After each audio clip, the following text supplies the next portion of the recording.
Bien-aimés, tout est vanité sur la terre. L'homme ne meurt pas, l'homme change de dimension. Vous êtes dans cette dimension où il y a trois choses, trois facteurs qui affectent cette dimension. Il y a le temps, la matière et la lumière. Et c'est ce qui constitue votre chair là. Mais lorsque cette dimension sera détruite pour vous, vous entrez dans une autre dimension. Et là, je parle de la chair. Lorsque la chair sera détruite, vous entrez dans une autre dimension où il n'y a plus la matière, le temps et la lumière. C'est une dimension rapide où vous trouvez le Seigneur Dieu, où vous trouvez les bien-aimés. Et alors, tout est vanité. Les témoins de Branham aujourd'hui encore, il se propose de vous parler de la résurrection générale. Mais puisque j'ai parlé de la première résurrection, je vais parler de la deuxième résurrection. Et cela étant, je vous bénis partout où vous êtes. Je vois les bien-aimés en Angola, les révérends, Élise Mpunga. Je vois les révérends au Bénin, les révérends Abel et les révérends Yokobu. Vous qui êtes des pépinières de cet endroit-là, soyez vigilants, affectez-vous au Seigneur pour que vous, les multitudes, puissent attendre l'évangile à travers vous. Quelle que soit votre manière, parlez du Seigneur, Branham, et vous verrez, Dieu fera des miracles à travers vous. Je bénis la bien-aimée sœur Béatrice au Togo. Je bénis les bien-aimés Gédéon Mwamba au Cameroun, les révérends. Chers révérends, soyez une lumière là où vous êtes. Parlez de Branham de toute façon et vous amènerez de multitudes à connaître Branham.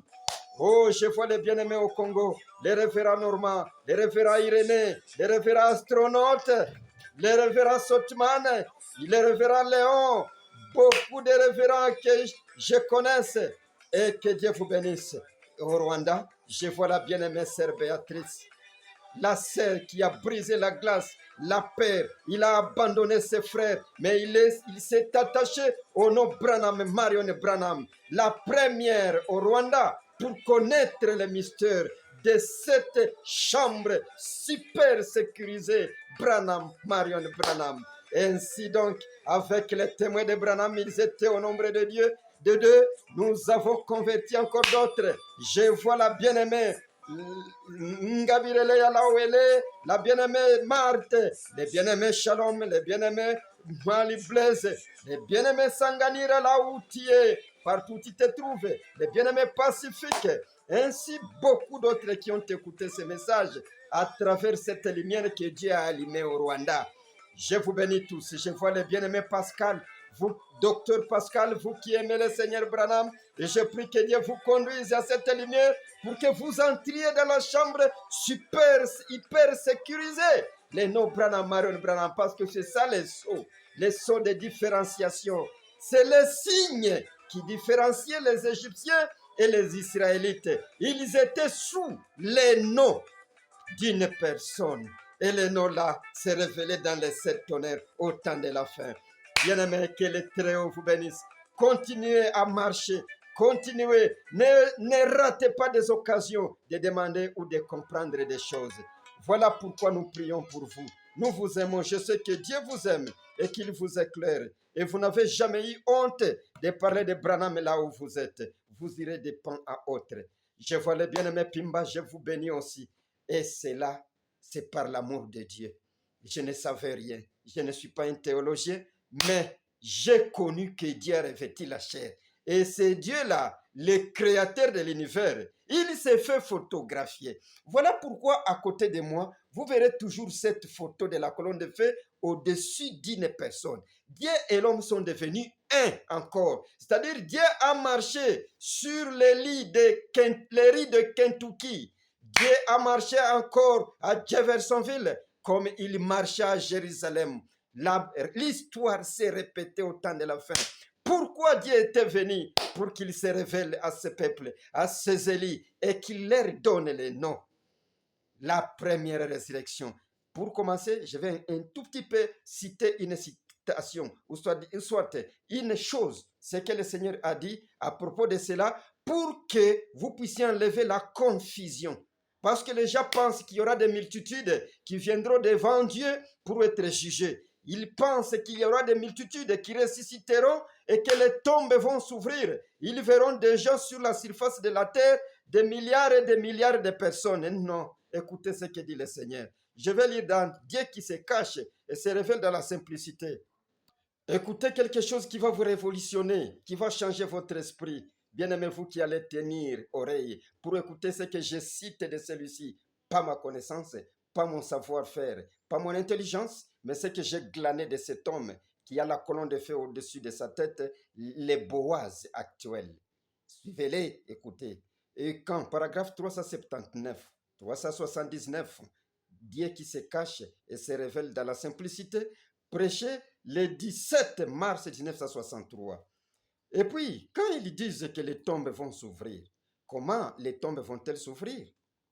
Alors que je n'ai pas l'état d'approfondir comme j'aurais voulu. Il faut que j'en parle.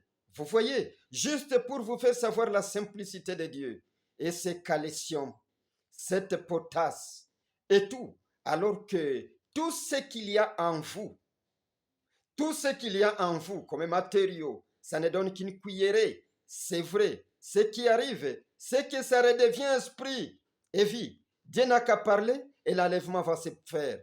Il n'est pas question d'aller là-bas et que les anges descendent avec leurs perles pour ouvrir les tombes et en faire sortir quelques vieux cadavres là. Qu'est-ce? Tout ça, c'est né du péché. Pour commencer, mais ce sera un nouveau, semblable à celui-là, vous savez. Voyez, si nous avions celui-ci, si nous avions ce corps ici, nous mourrions encore. Voyez, personne, vous dites, les tombes vont s'ouvrir, les morts en sortiront. C'est peut-être vrai, mais elles ne s'ouvriront pas dans le sens que vous dites ouvrir. Voyez, c'est vrai, voyez, ça ne se passera pas de cette manière-là. Ce n'est pas que les anges descendent avec les perles pour creuser ou ouvrir les tombes et que les vieux cadavres ressuscitent et redeviennent hommes. Non, vous êtes mort avec ce corps. Pourquoi? Parce que ce corps a été maudit. Et maintenant, si vous ressuscitez encore avec ce corps, vous allez encore mourir. Ça ici, les 16 éléments que vous avez en vous, c'est maudit. C'est de la poussière. Alors, les tombes ne s'ouvriront pas de la manière dont vous avez apprise dans des églises. Non. Cette manière de Branham, c'est peut-être ce que vous saviez. Mais ça ne se passera pas comme ça, a dit le Seigneur. Mais comment alors? Il nous a dit, quand j'ai parlé de la première résurrection, ils sont en train de nous écouter de l'autre côté, au-delà des portes de gloire, ou dans la gloire, ils sont en train de nous écouter. Il a vu, je vois les bien-aimés Sir Wilson, les bien-aimés Brian, les bien-aimés Seward, celui-là qui avait la barbe toute longue comme ça, qui s'asseyait là derrière dans l'ancien tabernacle. Ils sont en train de nous écouter là-bas. C'est-à-dire, ils sont ressuscités. Ils sont ressuscités. Ils écoutaient Branham. Mais pourquoi? Nous avons dit pour qu'il soit parfait. Il soit rendu parfait avec nous. Et alors, Branham prêchait l'auditoire vivante. L'auditoire vivant et l'auditoire spirituel.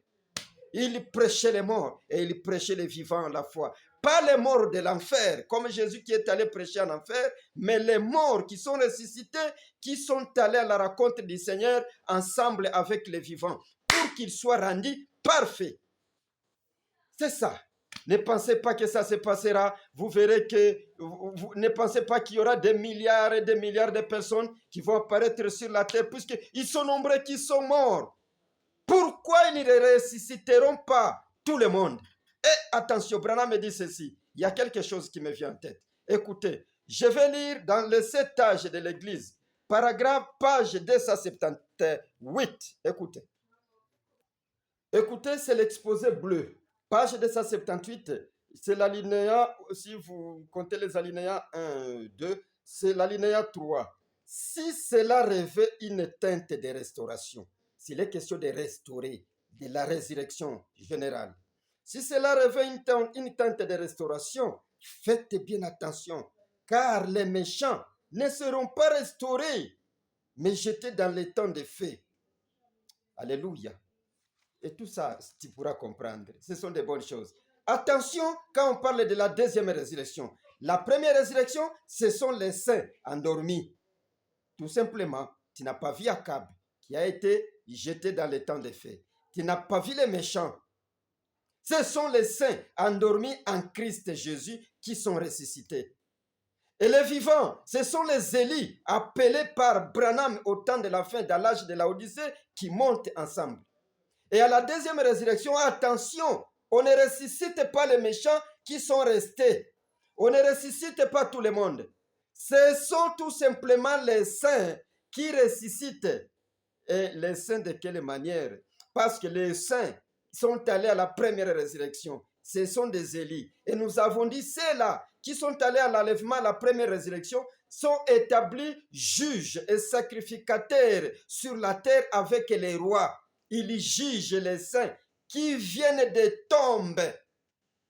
Qui viennent des tombes. Alors, pour comprendre cela, il faut qu'il y ait des termes que nous allons définir. Les termes que nous allons définir sont ceux-ci. Tu comprendras si tu comprends ces termes ici. Qui sont les morts concernés par la deuxième résurrection? Qui sont les morts concernés par la deuxième résurrection? Quelles sont les tombes? D'où viendront ceux qui doivent ressusciter à la deuxième résurrection? Parce que Branham nous dit, il n'est pas question que les anges descendent avec des perles pour creuser en fait qu'on voie les morts ressuscités. Maintenant, quelles sont les tombes? Et ensuite, n'oubliez pas, il dit, si cela rêvait l'atteinte de la restauration, les morts méchants ne seront pas restaurés. C'est-à-dire, ils ne ressuscitent pas. Maintenant, quelles sont les tombes? D'où viendront ceux qui seront jugés?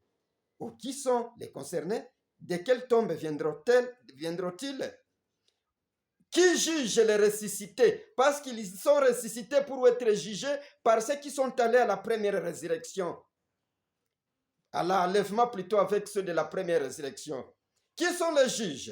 Qui sont les juges? Je l'ai déjà donné, mais il est question de vous les montrer clairement.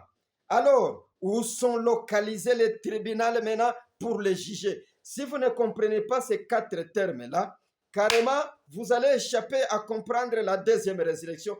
Parce qu'ici, il n'est pas question que les anges descendent avec des perles. Ici, il n'est pas question qu'on ressuscite les méchants et qu'on les juge devant Dieu.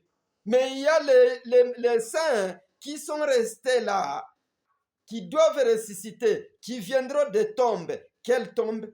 Qui vont les juger? Où ils seront jugés? Où sera localisé les tribunaux? Voilà des choses tout simplement. Et si vous étudiez cela avec les messages, sérieusement avec la prière, prenant Branham à l'appui, vous comprendrez ce que les témoins de Branham essayent de vous amener, les changements qu'il vous conscientise à recevoir en votre âme. Shalom, je continue. Écoutez, pour répondre à la première question que nous nous sommes posées pour vous faire comprendre. Écoutez ça ici.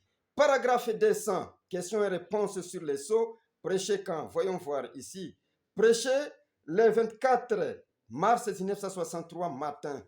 Je lis le paragraphe 200. Eh bien, je pense que nous l'avons expliqué tout à l'heure. Quelle était la question? Lisons la question.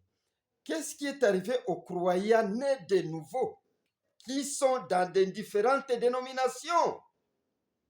Vous comprenez? Il y a des croyants nés de nouveau qui sont enlevés et il y a des croyants nés de nouveau qui sont dans des différentes dénominations, mais qui ne sont pas de l'épouse de Christ. Qu'est-ce qui leur arrive? C'est-à-dire, ils ne sont pas allés dans l'enlèvement. Qu'est-ce qui leur arrive? Écoutez. Eh bien, je pense que nous l'avons expliqué tout à l'heure. Voyez, ils vont dans la tribulation, ils sont martyrisés pendant la tribulation. Ils ressuscitent en dernier après le millénium. Ils ressuscitent après le millénium pour être jugés. Étant nés de nouveau, ils seront jugés. Qui sont-ils? Écoutez, voyez, en effet, la Bible dit que les autres vivants, les autres morts ne revirent pas la vie jusqu'à ce que les 1000 ans soient accomplis. Ensuite, il y a eu une résurrection. Et c'est là que les deux ressuscitent, les justes et les injustes. Et ils sont jugés par Christ et l'épouse. Il est devenu sur terre. Et il est venu sur terre accompagné de milliards et de milliards de saints. Pas vrai, son épouse. Écoutez, quand Christ descend, venant de la nuée, il vient sur des nuées. Les nuées de milliards et de milliards de saints pour venir juger. C'est là qu'il est dit, il vient le juge, il vient Jésus, il vient prendre sa place légitime du gouverneur mondial. Et là, il descend avec les saints pour juger le monde. Écoutez, qui sont jugés, ce sont les nés des nouveaux. Et puisque le temps est petit et minime, je me permets de le dire directement, ce sont les vierges folles. J'allais lire encore une citation du premier paragraphe 117. Je vous ai dit que ce sont les vierges folles. Pourquoi? Parce que quand Christ est venu, il a enlevé ce qui avait de l'huile, mais ils étaient ensemble. Ils étaient en train d'attendre le Christ, les maîtres, les rois, l'époux ensemble. Mais eux n'avaient pas d'huile. Ils sont allés chercher de l'huile. Ils sont allés vendre de l'huile aux vendeurs de l'huile. Un jour, je parlerai des vendeurs de l'huile. Vous comprendrez. Alors, ils sont venus avec de l'huile après l'avoir acheté. Maintenant, quand ils sont venus avec de l'huile, la porte était fermée. La première résurrection avait déjà eu lieu. L'enlèvement avait déjà eu lieu. C'était déjà fermé. Mais il reste qu'ils passent par la tribulation. Et ensuite, ils seront jugés après les 1000 ans. Écoutez le premier sous-paragraphe 117. Maintenant, regardez bien. Maintenant, regardez. Les autres morts, les membres d'église. Les autres morts sont les membres des églises. Les membres d'église morts ne revinrent point à la vie avant 1000 ans. Avant 1000 ans, les membres des églises là sont en train de chanter dans leur église. Je n'ai pas encore dit que ce sont des tombes. Ils sont en train de chanter dans leur église. Ils cherchent de l'huile. Ils sont en train de prier. Ils ne reviendront pas à la vie avant que les 1000 ans prennent fin. Je continue. Ce sont de bonnes choses. Alors je ne sais pas le temps, oh Seigneur.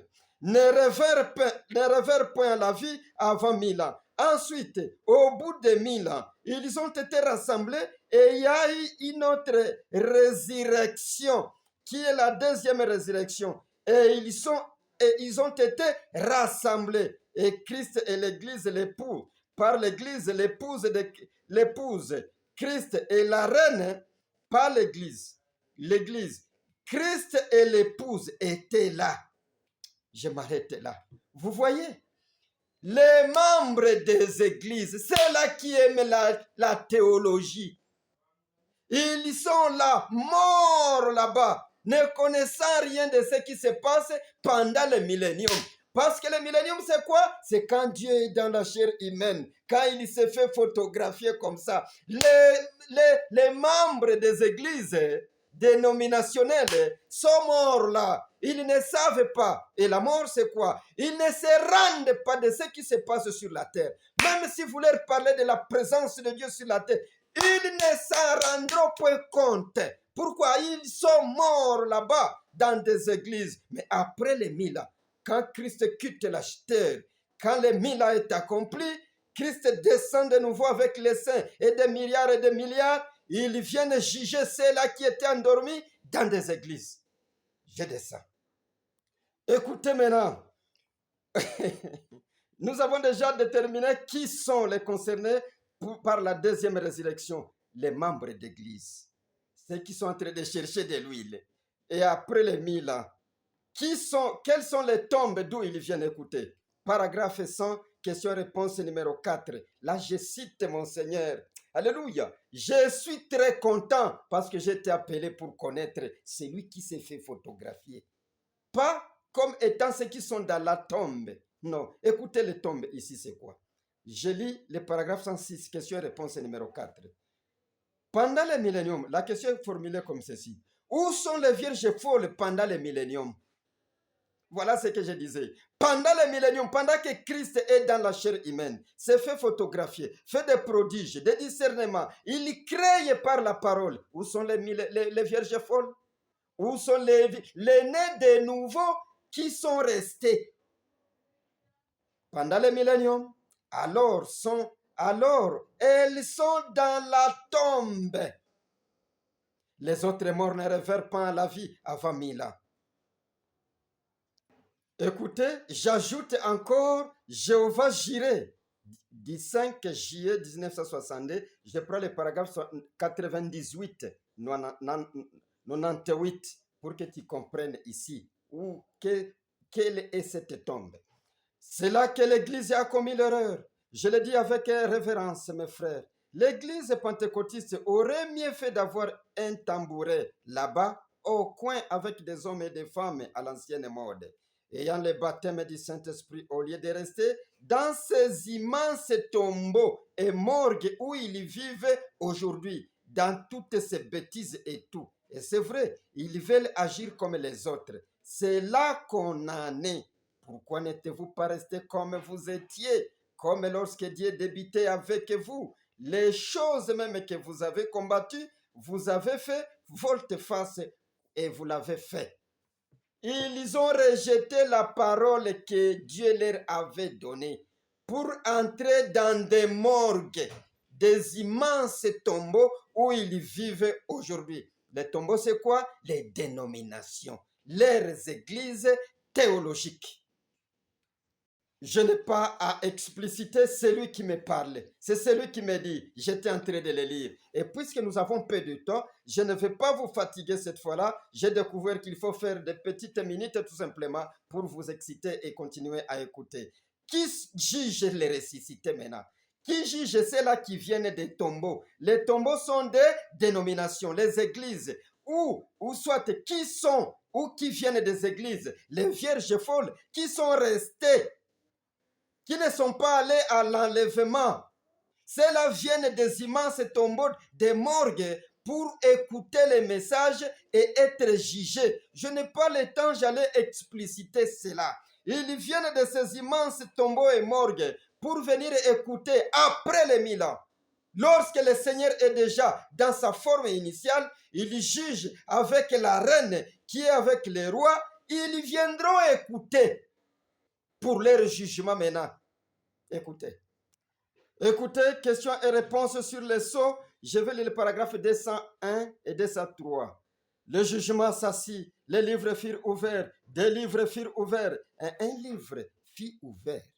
Attention, des livres furent ouverts, nous, et un livre fut ouvert, Christ. Qui est le livre de vie? Il a séparé les boucs d'avec les brebis. C'est-à-dire, ceux-là qui viennent de la résurrection, des tombes d'où ils viennent, il y a ceux qui vont croire et il y a ceux qui vont rejeter. Pas vrai, ça n'avait rien à voir avec l'épouse. Elle était en train de juger avec sa reine. La reine et les rois ensemble. Il vint avec les saints, des dizaines de milliers, les servaient, son épouse. Ensuite, le jugement s'assit et alors les brebis ont été séparées d'avec les boucs. Vous vous souvenez, l'autre soir, quand j'ai récité cette petite méditation, pour vous en faire comprendre la méditation du cowboy. Voyez, 203. Prenons 203. Et ils seront ressuscités. Ils passeront en jugement. Ils seront jugés par les groupes même qui leur aura prêché. Alléluia. Ils viendront des tombes pour écouter les groupes qui prêchent le message de la résurrection. Alléluia. Ils prêchent le message du roi. Ils présentent le roi au monde. Ils viendront. Les ressuscités venant des dénominations des morgues.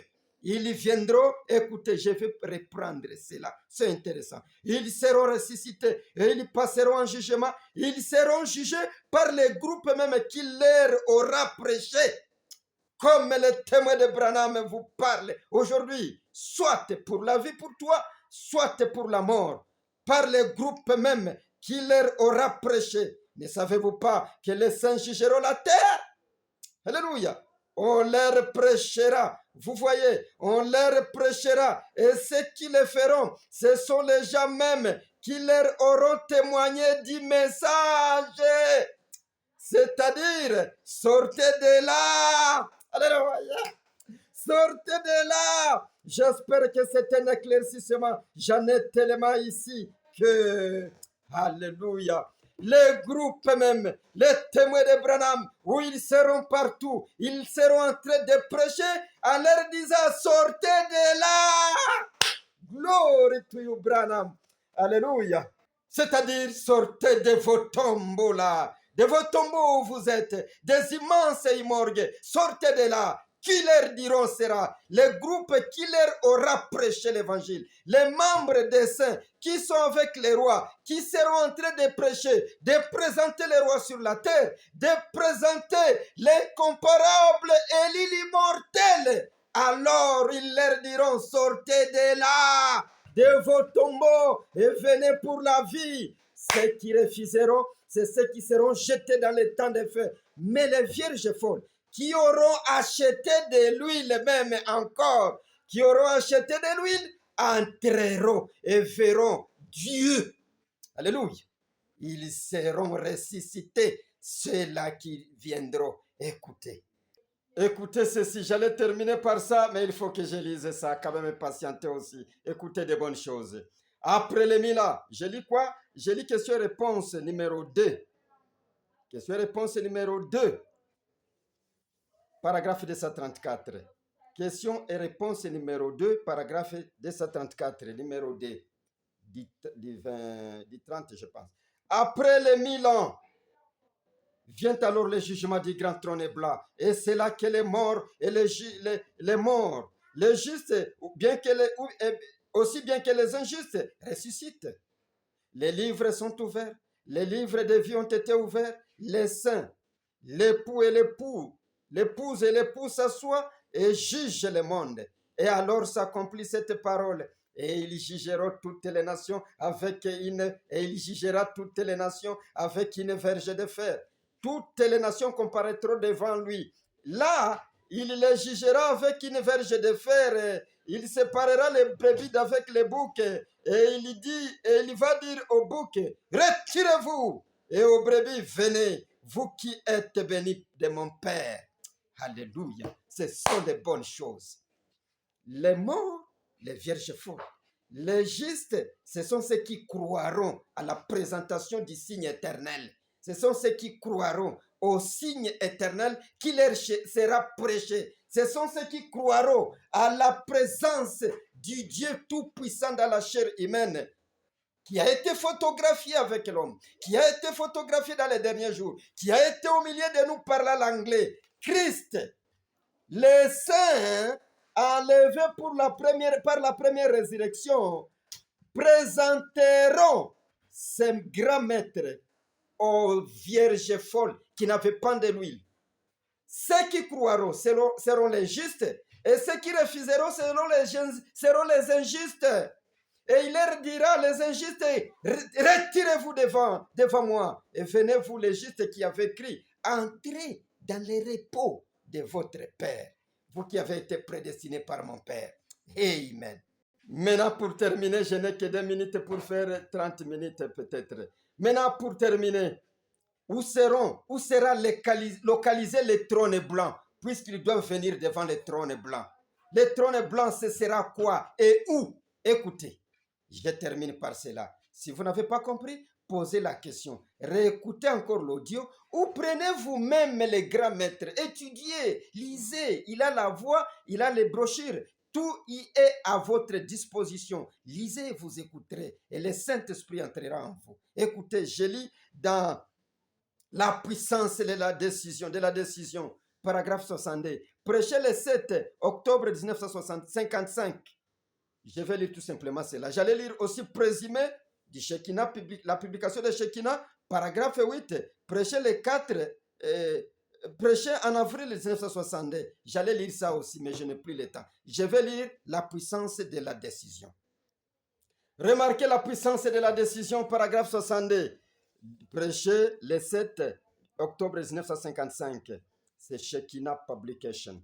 Écoutez, remarquez, ils sont arrivés à Kadesh Barnea. Et Kadesh Barnea était autrefois le siège du jugement du monde. Cet endroit avait un très grand puits, de grandes sources. Et il y avait beaucoup de petites sources qui en sortaient. Est-ce que vous comprenez ça? Cet endroit avait un très grand puits, de grandes sources. Et il y avait beaucoup de petites sources qui en sortaient. C'était comme une palmeraie dans le désert. Quelle belle place! Un type du grand siège du jugement de Dieu au ciel, où la parole de Dieu est un code de la loi. Et là s'exerce le jugement du trône blanc. Voilà le type, Kadesh Barnea. Alléluia. Et chaque petite source représente une église. Alléluia. Et chaque petite source représentait une église d'où proviennent les jugements de Dieu. Chaque petite source représente une église d'où proviennent les jugements de Dieu. Par la prédication du jugement. Par la prédication du jugement. Et lorsqu'il est arrivé là, ils étaient à la frontière de la terre promise. Alléluia. À la frontière. C'est là qu'ils ont commis une grosse erreur. Ils se sont arrêtés à la frontière. Et laissez-moi vous dire ceci, mes frères, mes amis, ma préoccupation. C'est quoi? C'est ceci. À Kadesh Barnea, il y avait un grand puits, une grande source et de petites sources à côté. Et cela représente des églises où est prêché les jugements. Alléluia. Vous savez que ce sont les pasteurs, les prédicateurs qui sont en train de juger ces vierges folles, qui sont en train de juger le monde parce qu'il y a un grand livre et des petits livres. Il y a le Christ et des petits Christ, des messiettes. Les d'entre eux, je suis fier d'être compté parmi eux. Alléluia, les d'entre eux. Alléluia. Ce sont des églises d'où proviennent les jugements. Ce sont des pasteurs qui prononcent les jugements. Ils sont avec Christ. Et vous allez le lire aussi dans Présumé, paragraphe 8.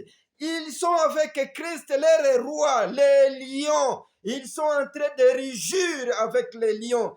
Mais les vierges folles viennent de leur tombe où elles sont maintenant. Elles viennent maintenant écouter les jugements. Les justes et les injustes viendront. Ce n'est pas qu'ils seront déterrés de la poussière, parce que la poussière doit rentrer à la poussière. Et les méchants ne seront pas restaurés. Maintenant, quelles sont les tombes? Ce sont des églises dénominationnelles, des immenses morgues qui sont là. Il viendra à un moment donné, quand Christ aura déjà quitté la terre, il retournera dans sa forme initiale, il est le lion de la tribu de Juda. Alors à ce moment-là, il juge avec les saints, puisqu'il est descendu avec des myriades. Maintenant, les vierges folles, ils seront coincés dans des tribulations là, et alors ils viendront après les 1000 ans pour écouter, pour acheter de l'huile, pour écouter ce que les messiettes sont en train de crier, sont en train de prêcher. Et les églises, ce sont les endroits d'où viennent les jugements. Et les pasteurs, les prédicateurs sont en train de juger le monde. Les témoins de Branham sont en train de juger le monde. Les représentants le Messie, les représentants les signes, les représentants les moyens de prêcher, les représentants les noms de la prédication, les représentants les troisième poule. Parce que le troisième poule est prêché aux perdus et aux vivants.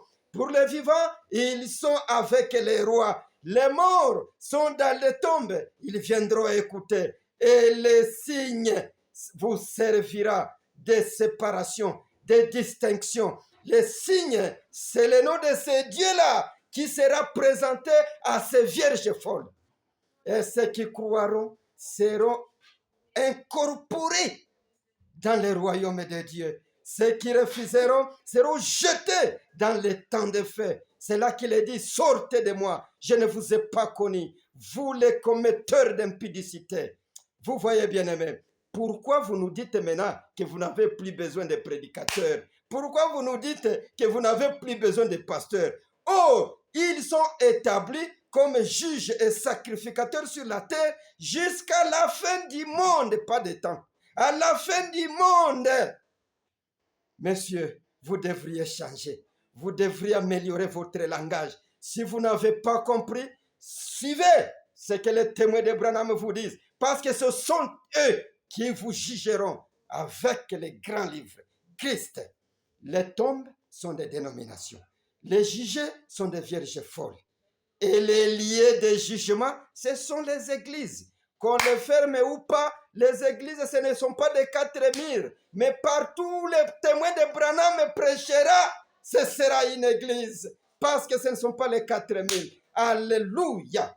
Glory to you, Branham. Merci. Que l'Éternel vous bénisse. Consultez la chaîne YouTube BRANHAM, épelé par des traits d'union, Tabernacle à Kigali. Vous comprendrez la suite. Parce que des choses vont s'enchaîner selon que les Très-Haut nous inspire. L'inspiration, ce n'est pas quelque chose d'intellectualisme. Tu peux faire même un mois sans inspiration, sans quelque chose. Mais quand ça arrive, ça vous emballe et vous êtes obligé de parler. Alléluia. Shalom.